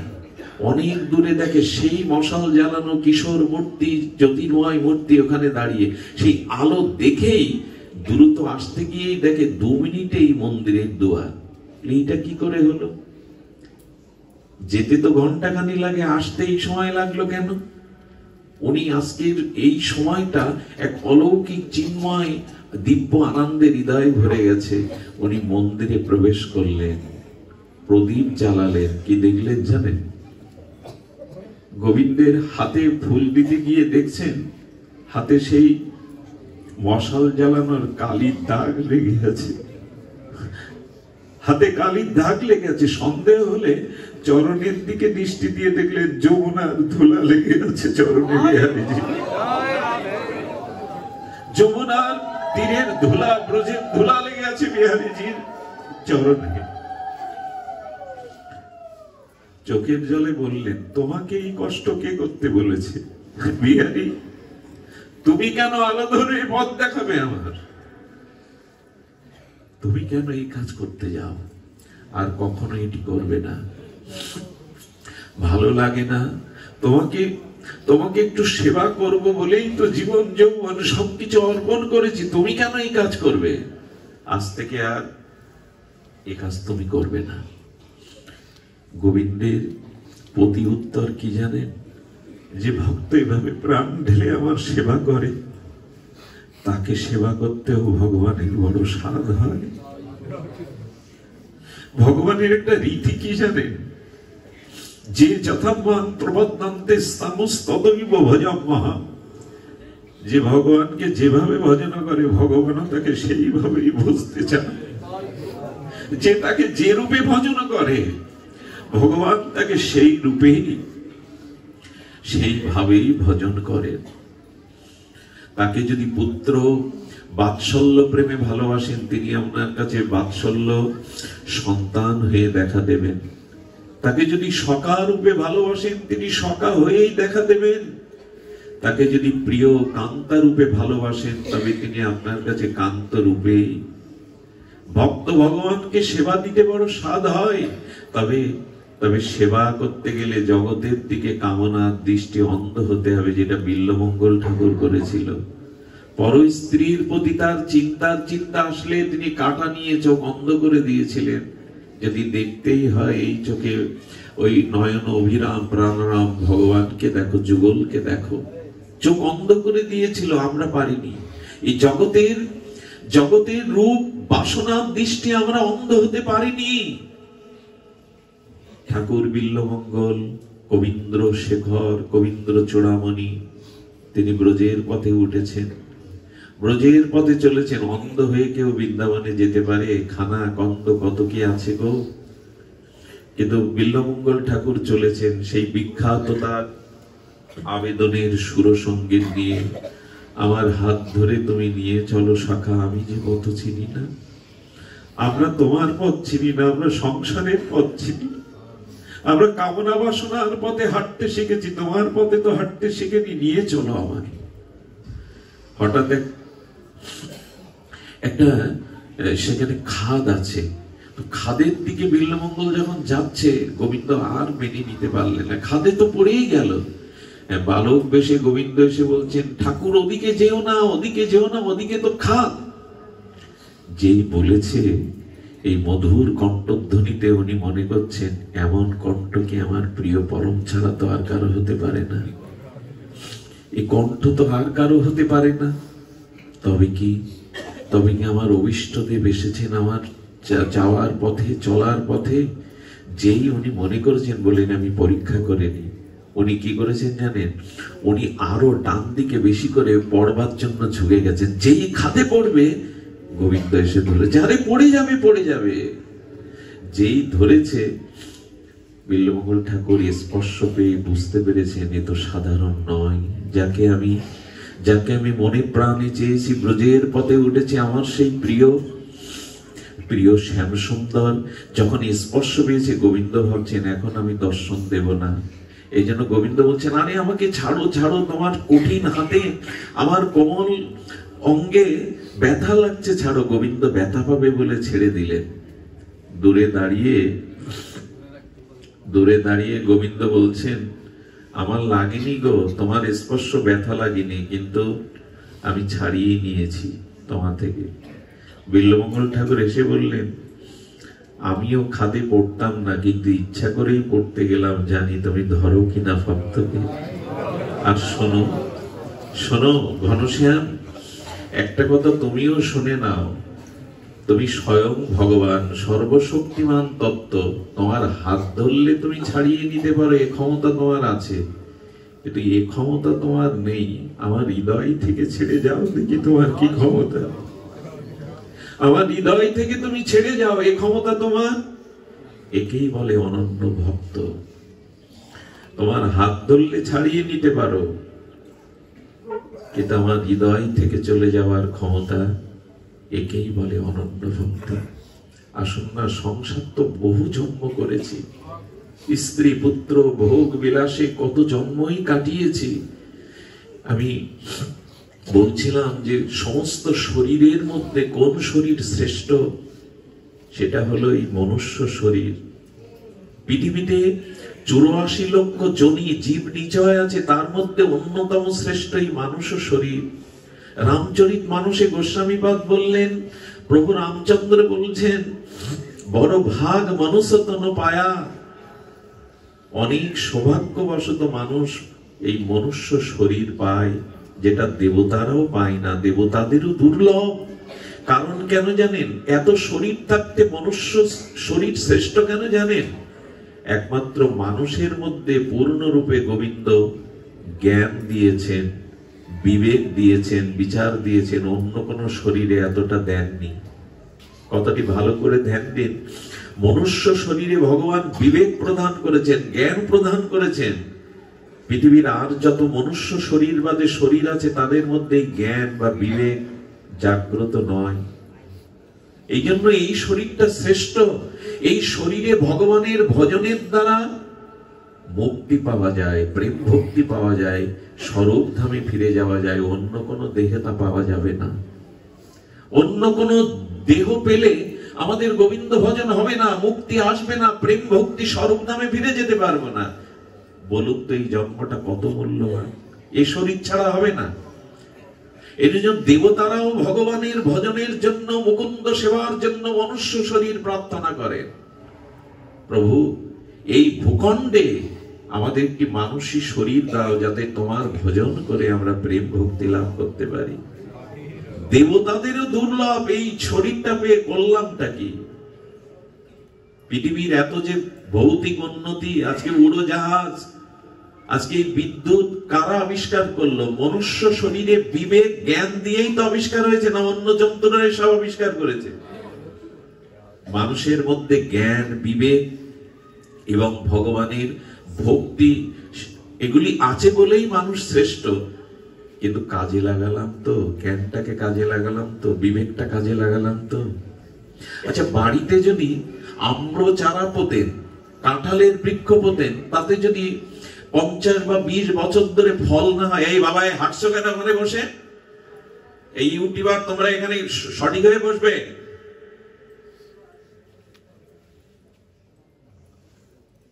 আমি লক্ষ্য করছি এত চঞ্চল, কারো মুখের দিকে তাকালে যদি হরিকথা বিঘ্ন হয়, এটা অপরাধ হয়। আমি একটা নিবেদন করি, সামনে যন্ত্রগুলো আমার প্রচারের দরকার নেই, আমি কোনো অর্থ করি নিয়ে ভাগবত করি না, আমার প্রচারের প্রয়োজন নেই। কিন্তু যারা আসবেন ভক্ত রূপে আসবেন, এই স্থানটা বড় পবিত্র, এখানে অনেক অনেক কষ্ট করে আসতে হয়। হরিকথার চোখের জলের মধ্যে যদি আপনাদের মুখে হাসি ঠাট্টা দেখি, এটা উচিত নয়। সামনে ভক্তদের বসাবেন, যন্ত্র নয়। হরিকথা ভাগবত প্রকাশ করেন। আমি অনেক দিন করে লক্ষ্য করেছি, তুলতে আসেন ভালো কথা, প্রচার করেন ভালো কথা, কিন্তু ভাব নিয়ে আসবেন। এখানে ভক্ত ভাবে আসবেন। এই ব্যবহারগুলো আপনাদের কাছে আশা করি দ্বিতীয়বার আমি আপনাদের জন্য না বলতে হয়। এগুলো আমার প্রচারের কোনো দরকার নেই, আমি প্রচার চাই না, এটা আমার জীবনের লক্ষ্যও না। মানে অনেকবার লক্ষ্য করেছি, হাসছেন ওখানে বসে বসে হরি কথায়, মানুষের চোখের জল, আপনি হাসছেন। আপনার উদ্দেশ্য শুধু ক্যামেরা এগুলো তোলা নয়, এখানে আসা মানে আপনাকেও ভক্তি জগতে প্রবেশ করতে হবে, আপনাকেও কিছু আচরণ নিতে হবে, শুধু এগুলি নয়। আপনারা এগুলো লক্ষ্য করবেন। হরিকথা মহাপ্রভু যেন নির্দেশ দিয়েছিলেন, শুনুন, এটা বাণিজ্যিক বিষয় নয়, এটি আবার বায়না হতে হবে এরকম বিষয় নয়। মহাপ্রভু যেন নির্দেশ দিয়েছিলেন, ভাগবত পড়ো গিয়ে বৈষ্ণবের স্থানে, ভক্তের কাছে গিয়ে ভাগবত পড়ো। 1000 লোকের দরকার নেই, 2 জন থাকুক, কিন্তু যাদের শ্রদ্ধা আছে, হরিকথায় পিপাসা আছে। আপনারা এখানে বসেছেন, দেখছেন ওই রাস্তায় কতটা মানুষ কষ্ট করে এই শীতে দাঁড়িয়ে আছে। আপনাদের মুখ দেখে যদি হরিকথা ভুলেই যায়, এখানে বসার কি প্রয়োজন? শুদ্ধ ভাবে বসবেন, শুদ্ধ পোশাকে আসবেন, হরিকথা শ্রবণ করবেন। এগুলি আপনাদের কাছে আশা করি। ক্ষমা করবেন, ভাগবতে বিঘ্ন হলে হৃদয়ে খুব ক্ষত বিক্ষত হয়। এই কথাগুলো টেপ রেকর্ডার নয় যে টিপে দিলাম যন্ত্রের মতো বাজবে। এগুলো কেউ যোগায়, আর সেই ভাবের মধ্যে দিয়ে হরিকথা প্রকাশ হয়। হরিকথা বলা যায় না, হরিকথা স্বপ্রকাশ হয়। সূর্যকে গায়ের জোরে তোলা যায় না, সূর্য স্বপ্রকাশ নিজেই প্রকাশ হয়। হরিকথা মুখস্থ শক্তি পাণ্ডিত্য দিয়ে হয় না। এই ভাবগুলি যাতে বিনষ্ট না হয়, বড় জোরে অনুরোধ করছি, লক্ষ্য করবেন। কারো অঙ্গ ভঙ্গিমা, কারো চোখের দৃষ্টি দেখে যদি ভক্তি বিঘ্নিত হয়, অনেককে দেখেছি যাদের চোখের দিকে তাকালে হরিকথা প্রকাশ হয়, ভাব প্রকাশ হয়। এই জন্য শুদ্ধ ভক্ত সঙ্গেই হরিকথা বলার নিয়ম। আর আমরা যারা আছি, তারা যেন শুদ্ধ ভক্তদের একটু পাশে বসে তাদের মতো ভাব বা আচরণশীল হই, তাহলে আমার মধ্যেও তাদের ভাব সংক্রামিত হবে। কিছুই যদি এখানে না করলাম, কিছুই যদি গ্রহণ না করলাম, এত কষ্ট করে আসারও কি প্রয়োজন? শুধু ভক্তগণ, কোথায় ছিলাম? বিল্লমঙ্গল ঠাকুর বলেছিলেন, প্রভু হৃদয় থেকে তুমি চলে যাবে, এ শক্তি তোমার নাই। ভজন সাধন বাইরের জিনিস না, ভজন সাধন ভেতরের, অন্তরের। বাড়িতে যদি কেউ বৃক্ষরোপণ করেন ফলজ, ফুল আর ফল যদি কোনো বৃক্ষ না দেয়, গৃহে রাখে ওটা মালিক? সে বৃক্ষের সার্থকতা আছে? তো গোবিন্দ ভজনের জন্য আমাদের এই শরীরটা গোবিন্দ কৃপা করে দিয়েছিলেন। তো যদি ভজনই না হলো, আগামীতে শরীর দেবে না ভগবান। আরে ফলমান বৃক্ষে যদি ফল না হলো, তাকে কেউ রাখে গো? ভিটের উপরে রাখবে? ফুল না দিলে, ফল না দিলে? গোবিন্দ বলেন, সুযোগ পেয়েছে বলে যে বারবার পাবে এমন নয়। বিবেক দিয়েছি, বৈরাগ্য দিয়েছি, জ্ঞান দিয়েছি, সাধু সঙ্গ দিয়েছি, হরিনাম দিয়েছি। ভজন করো, না হলে এই জন্ম আর পাবে না। কিছু মনে করবেন না। মাঝে মাঝে মনে হয়, প্রভু যে চোখ দিয়ে তোমার দর্শন করলাম না, ভক্ত মুখ দর্শন, ধাম দর্শন, তোমার যুগল প্রেমময় মরুতি দর্শন, আগামী জন্মে যদি জন্মান্ধ হই, কিছু তো করার থাকবে না। জন্মান্ধ তো অনেকেই আছে জগতে, আমাকে যদি করে দাও। গোবিন্দ বলেন, এই ইন্দ্রগুলি কাজে লাগাও আমার সেবায়। সর্ব ইন্দ্রিয় কৃষ্ণ অনুশীলনম। যে কান দিয়ে মধুর হরিনাম হরিকথা শুনছো, আগামী জন্মে যদি হরিকথা হরিনাম না শোন, আমি যদি বধির করে দিই, কিছু করার তো থাকবে না তোমার। হরিকথা তো যারা বধির তারা কি শুনতে পায় গো এখানে? একবার ভাবুন, এগুলো ঈশ্বর প্রদত্ত। এগুলো যদি সদ্ব্যবহার না করেন, আগামীতে ভগবান দেবে না। বধির হলে কত চেষ্টা করে জানেন? কুকুরগুলো সন্ধ্যাবেলায় উলধ্বনি দিলে, শঙ্খ বাজলে, কোথাও হরিনাম হলে কুকুরগুলো 10টা 5টা ওরা চিৎকার করে। চিৎকার করে কি বলে জানেন? আমরাও কৃষ্ণ বলার চেষ্টা করছি কিন্তু পারিনি। চিৎকার করে কিছু কিছু কুকুর আছে, ওরা বলতে চেষ্টা করে এমন মধুর নাম, ওদেরও ভালো লাগে, কিন্তু ওদের কণ্ঠ আমাদের থেকে উচ্চস্বর হলে ওরা কৃষ্ণ বলতে পারে না। কারণ ওদের জিহ্বায় কৃষ্ণ বলার ভাগ্য গোবিন্দ দেয়নি, আমাদের দিয়েছে। কাজে লাগা। এমন শরীর আর পাবো না। জন্মান্ধ জন্মবধির বোবা হয়ে এলে কি করার আছে? আমি গত পরশুদিন এক জায়গায় পার্টি গেছি, এক মা কাঁদছে আর তার বাবা বারবার একটা ছোট বাচ্চাকে আমার কোলে দেওয়ার চেষ্টা করছে। বললাম, কেন কোলে দিচ্ছেন? বলে, ছোটবেলা থেকে কথা বলতে পারে না, একটু ওকে কোলে নিয়ে আশীর্বাদ করুন। আমি বললাম, ভালো ডাক্তার দেয়? বলে, দেখিয়েছি। হঠাৎ মনে হলো, এত সরল শিশু ফুলের মতো, কিন্তু মা ডাক শুনতে পাচ্ছে না। আগামী জন্ম যদি বধির করে দেয় ভগবান, বোবা করে দেয়, কি করার থাকবে গো? কাজে লাগান এগুলি। এমনি এমনি পাইনি। আপনি আমি হঠাৎ পেয়েছি মনুষ্য জন্ম, পিতামাতা জন্ম দিয়েছে এমন নয়। আপনারা জানেন, আমাদের প্রজনন বিজ্ঞান, জন্ম বিজ্ঞান, একটা পিতার পিতৃসত্তার মধ্যে কয়েক হাজার শুক্রাণু থাকে। ওর মধ্যে একটা শুক্রাণু মার গর্ভে প্রবেশ করে, আরগুলো নির্জীব হয়ে মারা যায়। ওই যেগুলো নির্জীব হয়ে মারা যায়, তার মধ্যে তো আমিও থাকতে পারতাম। যেটা মার গর্ভে প্রবেশ করলো, ওটা ভগবানের ইচ্ছায়। উনি আমাকে মনুষ্য জন্ম, মুক্তির দোয়ার স্বরূপ এই জন্ম দেবেন বিধায় অনেক পিতামাতা স্বামী স্ত্রী আছে, অত চেষ্টা করেও, শত চেষ্টা করেও সন্তান পায় না। ভগবান চান না, তাই পায় না। এমনি জন্মটা এমনি এমনি হয়নি। ভগবান চেয়েছেন এই জগতে আমাকে আনতে, তার উপাসনা করবার জন্য, কৃষ্ণ ভজনের জন্যই তো শরীর। এই জন্য একে অবহেলা করবেন না। যদি কেউ মনুষ্য জন্ম পেয়েও, বিবেক বৈরাগ্য পেয়েও, ভগবত ভজন পেয়েও, হরিনাম, সাধু সঙ্গ, ধাম, ভগবানের বিগ্রহ সেবা, এগুলি পেয়েও কাজে না লাগে, জন্মটা ব্যর্থ করে যায়, তবে সে মহতি বিনষ্টির কবলে পড়ে। যে ক্ষতির পুরনা 84 লক্ষ জনই ভ্রমণ করতে কয়েক কল্পকাল লেগে যাবে। এই জন্য জ্ঞান পেয়েছি, বিবেক পেয়েছি, এত পূর্ণ অবয়ব শরীর পেয়েছি। এই সংসার করে, সংসারের ভোগ সুখের মধ্যে কাটিয়ে কে কবে কি পেয়েছে বলুন তো? প্রকৃত সংসারে গতকাল আমরা বলেছিলাম, ভগবত ভজন ছাড়া কেউ সুখী হতে পারে না, পারা সম্ভব নয়। কালকে আমি এই আস্বাদনই দিয়েছিলাম, বালি মাড়াই করে কেউ তেল পায় না, জল মন্থন করে কেউ ঘি পায় না।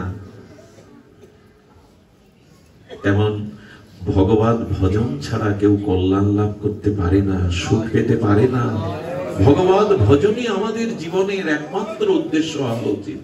ঠাকুর হরিদাস মাজা তুলে দাঁড়াতে পারছেন না, বসে বসে মৃদু মৃদু হরি নাম করছে, হরে কৃষ্ণ কৃষ্ণ কৃষ্ণ হরে হরে, হরে রাম রাম রাম হরে হরে। প্রভু এসে বলছেন, হরিদাস তোমার শরীর সুস্থ তো? মহাপ্রভু জিজ্ঞাসা করছেন, হরিদাস তুমি সুস্থ তো?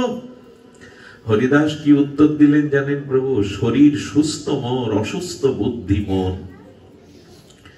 হরিদাস বলছেন, প্রভু আমার এই শরীর সুস্থ কেন জানেন? বললেন, শরীরের ব্যাধি আমি ব্যাধি মনে করি না প্রভু, তো তোমার মন অসুস্থ কেন হরিদাস? 3 লক্ষ নাম নাও, তোমার কথাই বিষাক্ত সাপ স্থান ত্যাগ করে, তোমার হরিনাম মহিমায় লক্ষ হীরার মতো পতিতা পরম মহন্তী হয়ে যায়, তোমার হরিনাম প্রেম মায়া দেবীও তোমার চরণে পড়ে শিষ্য হয়, আর তুমি বলছো তোমার মন বুদ্ধি অসুস্থ। হরিদাস হরিদাস বললেন, প্রভু কেন অসুস্থ শুনবে না? আগের মতো সময় মতো 3 লক্ষ নাম পূর্ণ করতে পারছি না, এই জন্য আমার অসুস্থ। আমি জীবনে প্রথম শুনলাম মানুষের জীবনে প্রকৃত রোগ হলো সেটাই ভগবানকে ভজন না করাই হলো রোগ। রোগ তো এই শরীরের আসবে, জরা ব্যাধি আসবে, চিতায় পড়বে এই দেহ, মাটির নিচে দিলে কিরমিকিট হয়ে যাবে, সোনার বাক্সের মধ্যে মরা দেহ রেখে দিলে যুবক বা রাজপুরুষেরও পোকা হয়ে যাবে কিছুদিন পরে। বললেন ভগবানের ভজন না করাই হলো ব্যাধি। আচ্ছা হরিদাস, গোবিন্দ দাস তোমার জন্য প্রসাদ আনছে, তুমি পাচ্ছ না কেন? প্রসাদের রজকণা মস্তকে দিয়ে সম্মান দিয়ে ফিরিয়ে দিচ্ছ কেন? হরিদাস বলেছিল, নামামৃত বিনে যদি খায় অন্ন পানে তবু ভক্তের দুর্বল জীবন। প্রভু মানুষের নারী 21 দিন জল অন্ন না পেয়েও বেঁচে থাকে, কিন্তু তোমার নাম না নিলে আমি বাঁচবো না। প্রসাদ কেন পাচ্ছ না? প্রসাদ নিতে গেলে যে সময়টা ব্যয় হবে সেই সময় আমি 3 লক্ষ নাম পূর্ণ করতে পারবো না, তাই অন্ন না পেলেও তোমার নাম না পেলে আমি বাঁচবো না, তাই আমি সময় পূরণের জন্য নাম নিচ্ছি। প্রসাদ সম্মান দেখিয়ে প্রসাদটা গোবিন্দ দাসের কাছে দিয়ে দিচ্ছে। ভাবা যায় এরা সময়টা কিভাবে কাজে লাগিয়েছে। প্রভু মহাপ্রভু তখন বলছেন, হরিদাস তুমি নাম সিদ্ধ, তোমার নাম মহিমা প্রচার হয়েছে, বয়স হয়েছে, তুমি নাম সংকল্প করো, 3 লক্ষ নাম আর করতে হবে না তোমায়, তুমি বৃদ্ধ হয়েছ, তুমি সংখ্যা নাম কমিয়ে দাও। আচ্ছা ভগবান যদি আপনাকে আমাকে বলতো আর ভজন সাধন করা লাগবে না, কমিয়ে দাও, আমরা আনন্দ পেতাম, যাক আর কষ্ট করে ভরে উঠতে হবে না, আর মালা জপ করতে হবে না। হরিদাস বললেন, প্রভু এই বুদ্ধি যেন আমার কোনোদিন না হয়, যতদিন দেহে প্রাণ আছে যেন তোমার নাম নিতে পারি, আমি যেন নাম বিরতি না দেই। মহাপ্রভু বলছেন সংকল্প করো। হরিদাস বললেন, প্রভু এই বুদ্ধি যেন আমার কোনোদিন না আসে, যতদিন দেহে প্রাণ আছে যেন তোমার নাম নিতে পারি। আসুন আমাদের হৃদয়ে ভগবানের একটু সেবা বুদ্ধি জেগে উঠুন, সেবা বুদ্ধি জেগে উঠুন। এই সেবা ব্যতীত আমরা ভগবানকে আনন্দ দিতে পারবো না, প্রসন্ন করতে পারবো না। আজকের এই ভাগবত শ্রী মন্দিরে, মহাপ্রভুর শ্রী মন্দিরে বিগ্রহ দেখে প্রথমেই আমি হৃদয়টা ব্যাকুলিত হয়ে গেছে। এত অপূর্ব বিগ্রহ সিঙ্গার, যেখানে ভগবানের নিত্য সেবা হয়, সে মন্দিরের পরিবেশ বাতাস বড় চিন্ময় হয়ে ওঠে।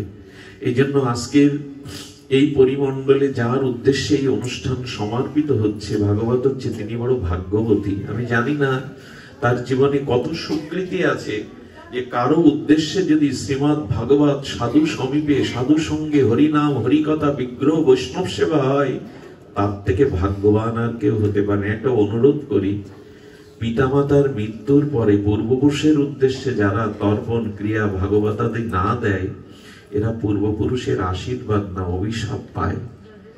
এই শরীরটা তাদেরই দেওয়া পূর্বপুরুষের। এই জন্য প্রত্যেকটি মৃত ব্যক্তির জন্য আমাদের প্রয়োজন আছে সামর্থ্য অনুযায়ী, যদি 2 জন হয়, 4 জন হয়, একজনকে দিয়েও গীতা পাঠ হরিনাম করাতে হয়, এটা করতেই হবে।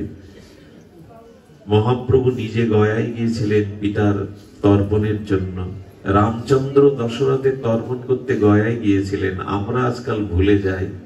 এই পৃথিবীতে যারা পূর্বপুরুষ এনেছেন তাদের আত্ম উদ্ধারের চেষ্টার জন্য আচ্ছা, এই ভাগবত অনুষ্ঠান দিতে হয় কেন জানেন? পূর্বপুরুষের উদ্দেশ্যে যদি সাধু সঙ্গে হরিকথা, ভাগবত নাম, বৈষ্ণব সেবা, মহোৎসবাদি হয়, মহাপ্রভুর ভোগরাগ হয়, এর দ্বারা পূর্বপুরুষগণ পরিতৃপ্ত হয়ে ভগবত ধামে গমন করেন এবং উত্তর পুরুষদের তারা আশীর্বাদ করতে পারেন। এই জন্য রানীবালা এই কৃষ্ণদাসীর জীবনে তার ভগবত ধাম প্রাপ্তি হোক, তার জীবন ভগবানের স্নিগ্ধ কোমল চরণ ছায়ায় তিনি পরমানন্দে নিত্য ধামে বাস করুন, এই প্রার্থনা করি। আজকের এখানে আসার পিছনে আমাদের বাগেরহাটের এই বাড়ির জামাতা তাপস দাদাজি, উনি বারবার চেয়েছিলেন যে তার শাশুড়ি মাতার এই অনুষ্ঠানে আমার উপস্থিতি। আমার পাঠ অন্য জায়গায় থাকার পরেও আমি তাদের বুঝিয়ে আরেকটি নতুন দিন তাদের দিয়ে এখানে আসবার সৌভাগ্য হয়েছে। তো আপনাদের এই কথা এই কারণে বলছি যে ভগবান চাইলেই তবে আপনাদের মতো শুদ্ধ ভক্ত সঙ্গের প্রাপ্তি হওয়া যায়। আপনারা ভালো থাকুন, সকলে ভগবতমুখী হন, হরিনাম হরিকথাকে জীবনের একান্ত আপন করে নিন।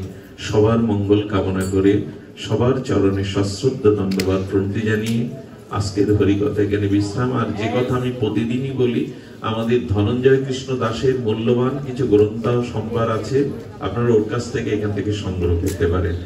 জয় রাধে, জয় নিতাই।